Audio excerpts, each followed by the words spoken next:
2024 लोकसभा चुनावों की घोषणा में चंद दिन बाकी है और उसके पहले भारतीय जनता पार्टी ने 195 सीटों पर प्रत्याशियों की घोषणा कर दी है। इन 195 सीटों में महाराष्ट्र और बिहार का एक भी प्रत्याशी नहीं है। हिमाचल और हरियाणा से भी एक भी प्रत्याशी की घोषणा नहीं की गई है। हिमाचल में तो राज्यसभा में कांग्रेस के एमएलए से क्रॉस वोटिंग कराकर भाजपा के चाणक्य ने हिमाचल में सरकार बदलने का दांव खेल दिया है।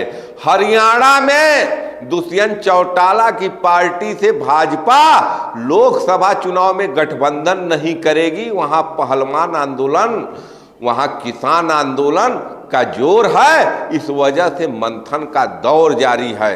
लेकिन भारतीय जनता पार्टी के चाणक्य अमित शाह को अब चुनौती मिल रही है। अब उनको साबित करना होगा कि वो ही राजनीति के असली चाणक्य हैं। ये बात मैं कर रहा हूं बिहार के परिप्रेक्ष्य में, जहां एनडीए में तरफुटौल चल रहा है नीतीश कुमार के एनडीए में आने के बाद। वहीं एकनाथ शिंदे और अजीत पवार, ये दो ऐसे नेता हैं जो महाराष्ट्र में अमित शाह के लिए चुनौती खड़ी कर रहे हैं। आज के वीडियो में मैं चर्चा करने जा रहा हूं लोकसभा 2024 के चुनाव में क्या क्या चुनौतियां आने वाली है भारतीय जनता पार्टी के तथाकथित चाणक्य अमित शाह के सामने। आज के तारीख में अमित शाह पहुंच गए हैं महाराष्ट्र। इसके पहले प्रधानमंत्री भी पहुंचे थे बिहार। देखते रहिए इस पूरे वीडियो को। इस वीडियो में मैं बिहार और महाराष्ट्र की परतें खोलने जा रहा हूं।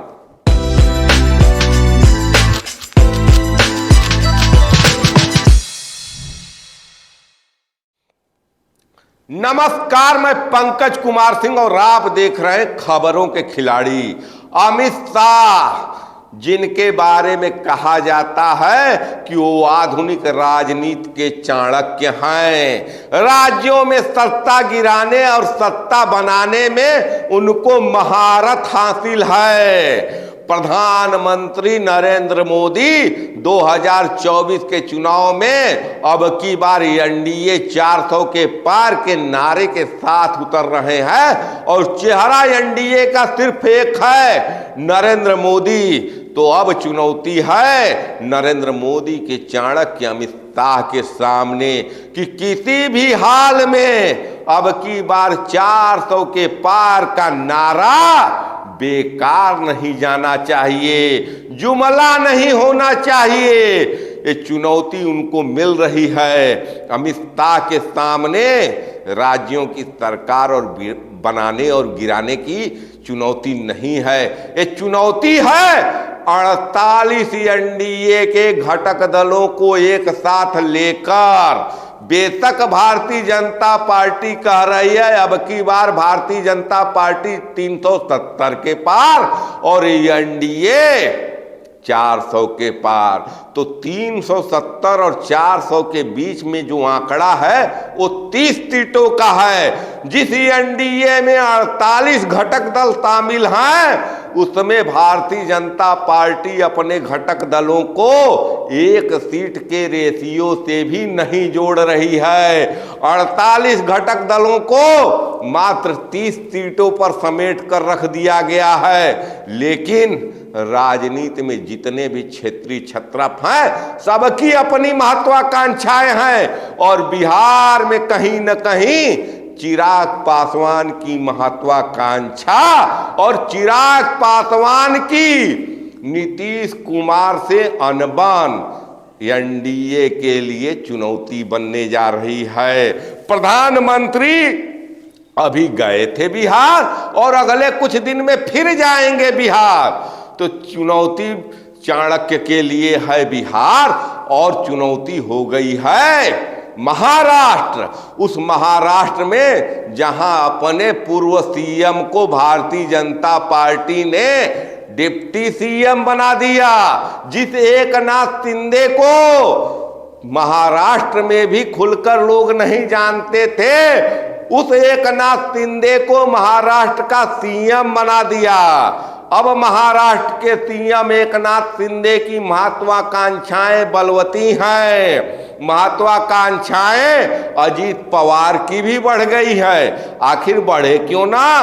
अजीत पवार शरद पवार के पार्टी का नाम एनसीपी भी लेकर आए और शरद पवार के पार्टी का चुनाव चिन्ह घड़ी भी लेकर आए।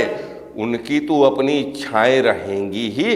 अब देखना होगा कि अमित शाह जो कतई क्षेत्रीय छत्रपों को पनपने नहीं देना चाहते हैं, वो कैसे महत्वाकांक्षा को दबाएंगे। महाराष्ट्र में एकनाथ शिंदे की महत्वाकांक्षा को और बिहार में चिराग पासवान के महत्वाकांक्षा को। और बिहार में तो नीतीश कुमार वैसे भी पिछली बार इसी एनडीए के साथ मिलकर 16 सांसद जिताए थे, तो उनकी भी तो अपनी महत्वाकांक्षा है। और उसी महत्वाकांक्षा के चलते तो नीतीश कुमार पलटी मारकर वापस एनडीए में आए हैं। महाराष्ट्र में अजीत पवार हैं, उस शरद पवार के राजनीति की विरासत को संभाल रहे हैं, जिनका पिछले 48 सालों से महाराष्ट्र की राजनीति में एकाधिकार चलता था। शरद पवार महाराष्ट्र की राजनीति के वो नेता हैं जैसा नेता पिछले 48 साल में नहीं आया।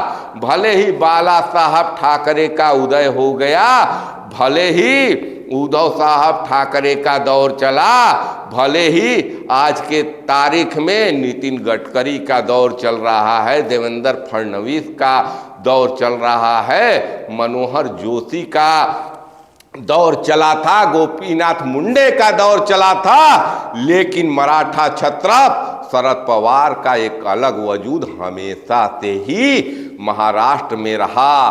तो उस शरद पवार की विरासत को संभालने वाले अजीत पवार कैसे हल्के में मान जाएंगे।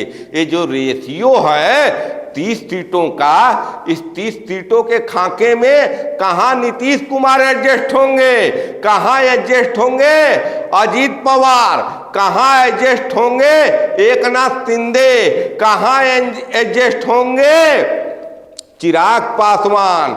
उपेंद्र कुशवाहा की भी बात होगी, जो 2014 में भारतीय जनता पार्टी के साथ मिलकर 3 सांसद लोकसभा में भेजे थे। चुनौतियां आज के तारीख में अमित शाह के सामने है, और असली चुनौती अमित शाह को मिलने जा रही है कर्नाटक में, साउथ का वो राज्य जहां पिछले बार भारतीय जनता पार्टी ने 28 में 25 एमपी लोकसभा में भेज दिए। उस कर्नाटक में आज के तारीख में कांग्रेस से भी एक चाणक्य उभर कर सामने आ गया है, उसका नाम है डीके शिव कुमार। आपने देखा राज्यसभा चुनावों में भाजपा के चाणक्य ने उत्तर प्रदेश में समाजवादी पार्टी के एमएलए से क्रॉस वोटिंग कराया, भाजपा के चाणक्य ने हिमाचल में कांग्रेस के विधायकों से क्रॉस वोटिंग कराया, और उस चाणक्य को भी गच्चा देने का काम किए कर्नाटका में डीके शिव कुमार, जिसने भाजपा के एमएलए से कर्नाटका में क्रॉस वोटिंग करवा दिया। तो क्या अमित शाह के चाणक्य की कुर्सी बची रहेगी? क्या अमित शाह भारतीय जनता पार्टी के एनडीए के 400 के पार के नारे को फलीहार्थ करेंगे? क्या अमित शाह नरेंद्र मोदी का चेहरा जो है, जिस चेहरे के बल पर लोकसभा 2024 के चुनाव में एनडीए की हैट्रिक लगने जा रही है, उसको फलीभूत करेंगे? क्या अमित शाह उस नीतीश कुमार के आभा मंडल से बाहर निकाल पाएंगे बिहार भारतीय जनता पार्टी को, जिस बिहार में आज तक Bharatiya Janata party deputy CM से आगे नहीं बढ़ पाई।